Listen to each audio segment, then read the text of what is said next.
Shadow Slave, chapitre 16, Renaissance.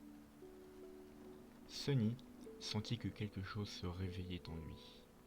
Avec un cri de surprise, il se serra la poitrine et regarda dans l'obscurité, essayant de comprendre ce qui se passait. La sensation n'était ni douloureuse ni désagréable, mais ne ressemblait à rien de ce qu'il avait connu jusqu'alors. C'était comme si son âme était secouée, infusée d'une étrange quantité d'énergie nouvelle. Cela dit, cette énergie ne provenait pas d'une source extérieure, elle venait plutôt de l'intérieur, comme si elle avait toujours été là, endormie. L'énergie remplissait chaque fibre de son être. Sunny sentit ses émotions devenir plus claires et plus nettes. Puis, son corps commença à changer aussi. Il avait l'impression qu'une étoile miniature brûlait au centre de sa poitrine. Des vagues de chaleur s'en dégageaient, atteignant lentement son ventre et ses épaules, puis ses bras et ses jambes, et enfin ses mains et ses pieds. Sous cette chaleur, ses os, ses muscles, ses organes et ses vaisseaux sanguins étaient reconstruits et revitalisés. Sunny avait l'impression de renaître, il devenait plus fort, plus rapide et en meilleure santé. Il était euphorique. À chaque seconde, sa transformation devenait plus intense. Une nouvelle confiance s'installait dans le cœur de Sunny. Il n'était plus un enfant des rues faible et fragile. Il n'était plus aussi vulnérable que par le passé, face à quiconque souhaitait l'intimider.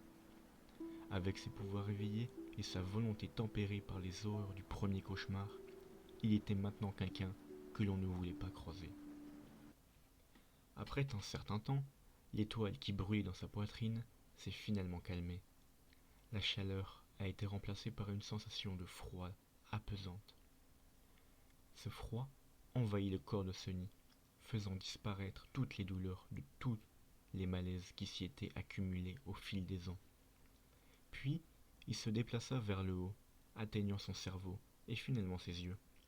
Sa vision se dédoubla étrangement. Il pouvait toujours voir le vide peuplé d'une infinité d'étoiles, mais il pouvait aussi voir quelque chose de différent. Une mer sombre, calme et silencieuse, éclairée par un soleil noir et solitaire. D'après ses connaissances antérieures, Sunny savait qu'il s'agissait de la mer de l'âme, mais il savait aussi qu'elle était censée être très différente. Pour commencer, elle était censée être beaucoup plus vivante. L'étoile suspendue au-dessus, la représentation visuelle de son âme, était censée brûler d'une lumière vive, remplissant la mer de l'âme d'un éclat chaud et aveuglant. Cependant, l'âme de Sunny était sombre et sans éclat. C'est étrange. Il jeta un coup d'œil au soleil noir. En y regardant de plus près, il s'avéra qu'il était en fait transparent. C'est juste qu'en l'absence de toute autre source de lumière importante, l'étoile semblait aussi sombre que son environnement. En outre, personne n'était censé être ici, sauf lui. C'était son âme, après tout. Mais Sunny avait le sentiment tenace que quelque part, juste au-delà de la périphérie de sa vision, caché dans l'obscurité, des silhouettes informes étaient constamment en mouvement. Il avait beau tourner la tête, il ne parvenait pas à les apercevoir clairement. Et pourtant, cette sensation ne disparaissait pas.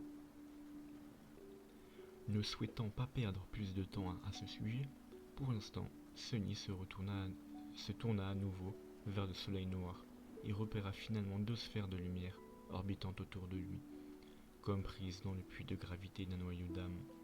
Un sourire subtil est apparu sur son visage. C'étaient ses mémoires, la cloche d'argent et le linceul du marionnettiste. Plus tard, il y aura des dizaines de sphères de ce type ici. S'il avait de la chance, il pourrait même acquérir un écho ou deux. La voix du sortilège le tira soudainement de la mer de l'âme. Éveil d'une capacité d'aspect. Ça y est, le mouvement de vérité, pensa Sunny. Aspect divin ou non, son avenir proche dépendait toujours de la première capacité d'aspect qu'il recevrait. Son rôle dans le royaume des rêves serait basé sur ses caractéristiques. S'il s'agissait d'une capacité de combat, il serait plus utile en première ligne lors des batailles sanglantes contre les créatures du cauchemar. S'il était lié à la sorcellerie, il deviendrait probablement un combattant à distance puissant, mais fragile. Et s'il s'agit d'une capacité utilitaire, il sera un élément essentiel dans les coulisses du royaume des rêves.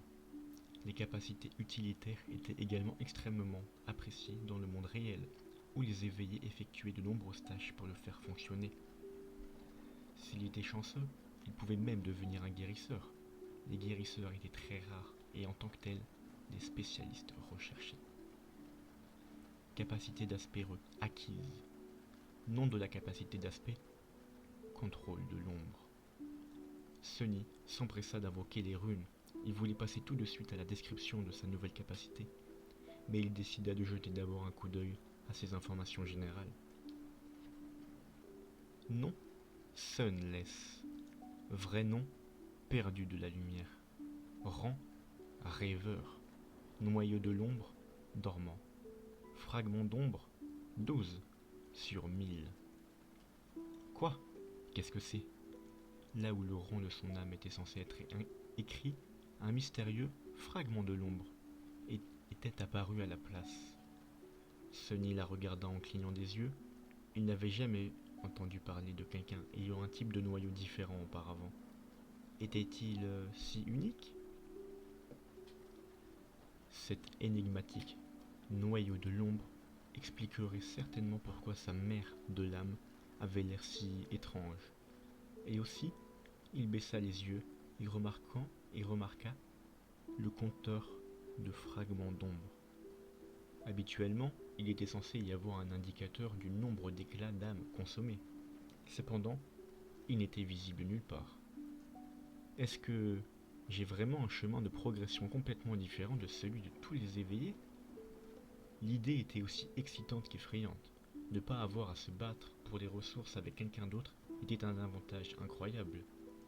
La plupart des sociétés humaines du royaume des rêves étaient construites autour de l'acquisition de fragments d'âme. S'ils n'avaient pas besoin d'en rassembler pour évoluer, non seulement ils seraient capables de devenir plus puissants à une vitesse incroyable, mais ils seraient aussi complètement autosuffisants. D'un autre côté, il n'avait aucune idée de la façon d'acquérir ces fragments d'ombre. Cependant, il en avait déjà obtenu une douzaine d'une manière ou d'une autre, donc quoi qu'il ait à faire, il l'avait déjà fait dans le premier cauchemar. Je vais devoir étudier cela attentivement. Satisfait de cette décision, Sunny continua à étudier les runes. Mémoire, cloche d'argent, linceul du marionnettiste. Écho, rien. Attribut, destin, marque de la divinité, enfant de l'ombre. Aspect, esclave de l'ombre. Rang de l'aspect, divin. Et capacité de l'aspect, contrôle de l'ombre. Description de la capacité d'aspect, votre ombre est plus indépendante que la plupart des autres. C'est une aide précieuse. Qu'est-ce que cela veut dire? Sunny retint son souffle et commença à relire la description. Mais à ce moment-là, une nouvelle série de runes apparut juste en dessous. Simultanément, la voix du sortilège résonna dans le vide noir. Tout pouvoir a un prix. Vous avez reçu un défaut. Votre défaut est... 3 petits points. Sunny lut les runes et ses yeux s'élargirent d'horreur. Oh non, non, non, non, non, non.